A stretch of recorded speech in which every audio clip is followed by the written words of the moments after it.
c'est la vraie vie. Je vais vous lire un autre poème que mes amis, notamment ma chère Chana, qui aime beaucoup, qui s'appelle « Je suis la fille de Cyrus le Grand ». Oh, merveilleux!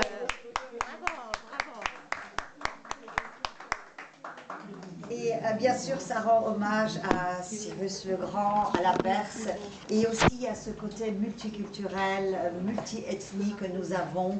Et ça rappelle nos origines. Nous sommes toutes les filles d'Artémis, de Vénus ou d'Esther. Et il n'y a pas de différence entre les ethnies, les religions qui nous composent. Je suis la fille de Cyrus le Grand. Je suis la fille d'Artémis, de Vénus, d'Esther. Je suis celle qui chasse, qui donne souffle à la terre.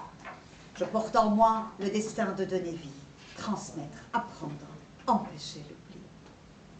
Mes veines pourpres sont les cordes de Diane, mon flanc, mon cœur, celle de Roxane. Je suis ta fille, je suis ta mère, je suis ton futur, je t'apprends à lever la tête sous le poids des injures. Femme, je te chante, je te loue, je t'admire, lorsqu'à bout de force pour tes enfants tu transpires. Lorsqu'enfermé, voilé, bafoué, tu te relèves, même morte, tu respires. Du fin fond de mon histoire, le passé tend un miroir. Je me regarde, mais vois l'image de celle oubliée dans le noir. À quel moment notre avenir est devenu sombre? Qui a décidé que nos filles allaient vivre dans l'ombre? Éduquons nos fils. Apprenons-leur la justice. Ils aideront nos filles à s'épanouir comme des lys. L'art et la culture nous rassemblent. Le défi, celui de vivre, bâtir ensemble. Pierre par pierre, pas à pas, main dans la main, nous allons construire. Nos drames, blessures, envies serviront de glaise pour l'avenir. Fille de Cyrus, la poésie est mon combat. L'arc de Diane se transforme sous mes doigts. Les cordes se tendent, c'est ma plume. Mes poèmes, les flèches qui vous traversent, deviennent plumes. L'art et l'éducation sont les deux faces d'une même médaille. Indissociables, choisissez la vôtre. C'est ainsi que nous allons gagner la bataille. Bravo!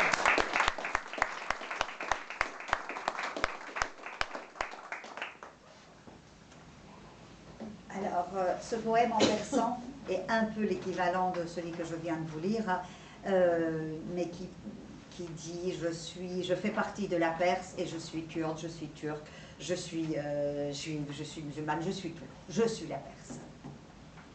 من هر تکه از ایرانم. من آذری و کرد و من بختیاریم. چون قطرات باران بر دریای آریاییم. من بلوچ و فارس و من قشقاییم. همچو سنگ‌های رنگین بر سر تاج کیانیم.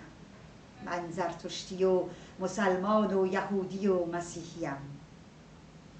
من از پیروان یکتا یزدان اهوراییم. من در شمال و جنوب و شرق و در غربتم. فرزند کوه و دشت‌های ایران باستانیم. من ایران دخت، ایران پور، جانباز خاک ایرانم. نگهبان تاج و تخت و ملک شاهنشاهیم. ای پلید دشمن که در دل و جان ایرانی، فکر می کنی که می توانی ما را ز هم جدا خوانی. ما فرزندان کوروش و فردوسی و حافظیم، تا ابد نگهبان خاک ایران ما وارثیم. ایران زمین همیشه جاودان است، سایه اش بر سر بزرگان است. Bravo!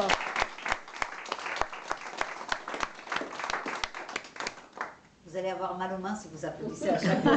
Moi je veux bien, hein, ça me plaît beaucoup. Mais... Parce qu'on est là, on l'entend. Hein. Alors évidemment, quand on parle de la Perse et quand on parle de l'exil, c'est toujours un peu douloureux, on pleure, mais ça aussi, ça fait partie de la Perse, on pleure tout le temps, c'est comme ça.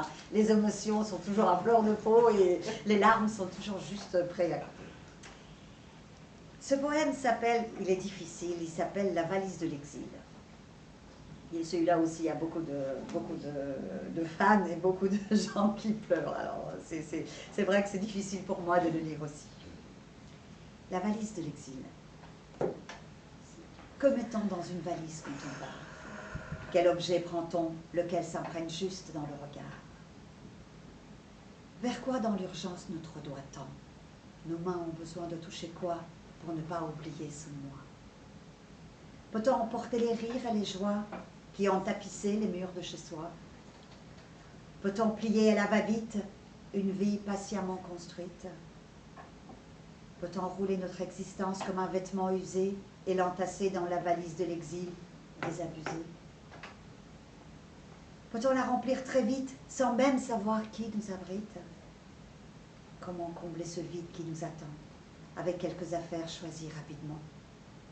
Même si on remplit notre valise d'affaires bien rangées, tout mettre en ordre, tout bien plié, que chaque chose ait une place, un endroit, que rien ne dépasse une valise de soldat, que l'on pense au moindre détail être prévoyant pour manquer de rien, que ce soit suffisant,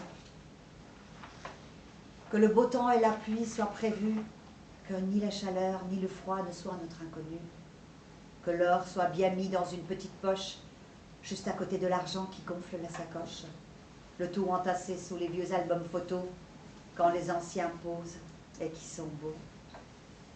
À la dernière minute, égrenés de quelques pièces d'argenterie, des souvenirs de baptême, de mariage ou de sauterie, la valise remplie de tout ou de rien, de choses exceptionnelles ou du quotidien, bien rangée et en fourre-tout, c'est le signe que tu seras étranger partout.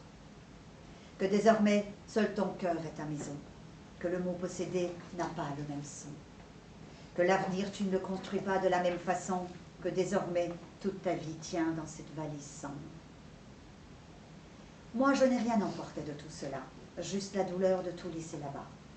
Je suis partie comme un bateau sans attache à la dérive, loin de sa terre, de ses racines, de sa rive. J'ai tout laissé, toutes mes poupées dans un coffre entassé, avec un tas de livres, d'objets ramassés. Or, et mon dessus de lit en velours vert amande m'a placé. C'est peut-être pour ça que je suis devenue une poupée cassée.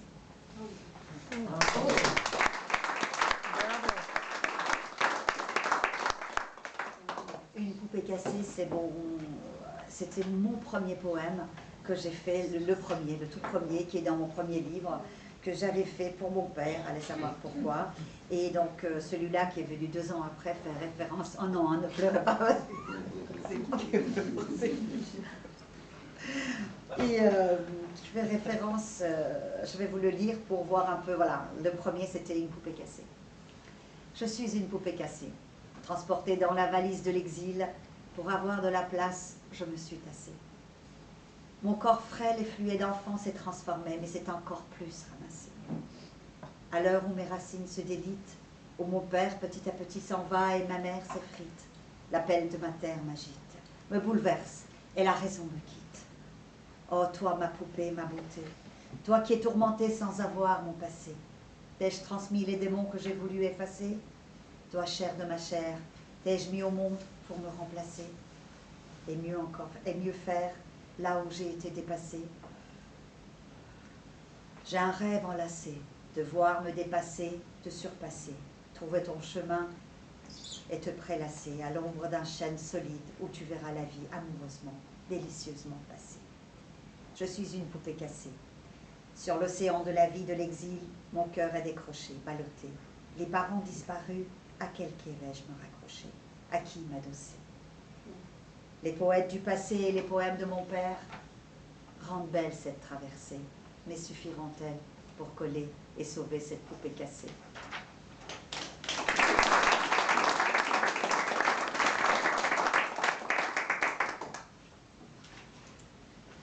Quelque chose de plus gai, non? Je sais ce que je vais lire. Tu peux nous faire un peu de DAF?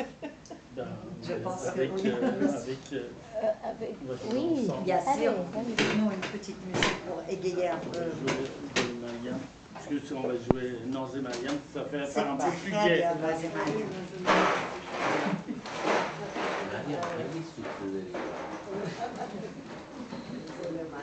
À scuola a Francfort. Xavier Aldos, c'est ça la poésie et la musique.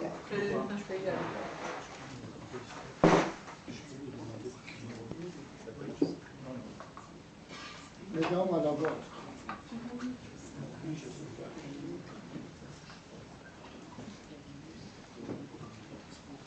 facciamo la bouche comme ça.